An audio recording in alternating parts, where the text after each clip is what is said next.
Mga master, marami pong good news ang natanggap natin kahapon galing sa iba't ibang opisina ng DepEd tulad na lamang po nitong salary differential sa South Cotabato Division na available na, no? Real na sa mga personnel ng South Cotabato Division. Mayroon din pong ibang mga mensahe na ating natanggap, no? Tulad po nito, galing po ito sa Nueva Ecija.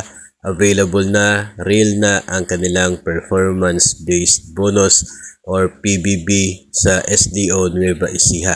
Maging sa Zambales din daw po ay available na ang sahod plus ang PBB 2022 ng mga DepEd personnel dyan po sa Zambales.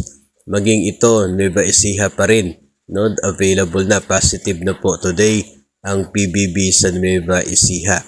At sa Bayawan City sa Negros Oriental, no? Kudos to the team of Bayawan City Division dahil available na ang kanilang performance-based bonus sa Bayawan City Division sa Negros Oriental.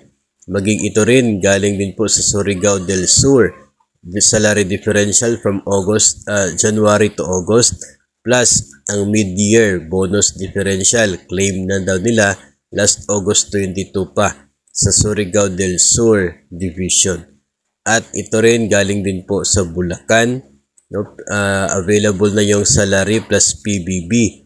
Waiting na sila sa salary differential. So congratulations po sa lahat ng mga mayroon pong good news, no? Nito pong linggong ito galing sa inyo pong mga different DepEd offices. And para po sa iba, patuloy pa rin po tayo maghihintay ng pagdating ng atin naman pong PBB, salary differential, salary increase na mag-reflect sa sahod.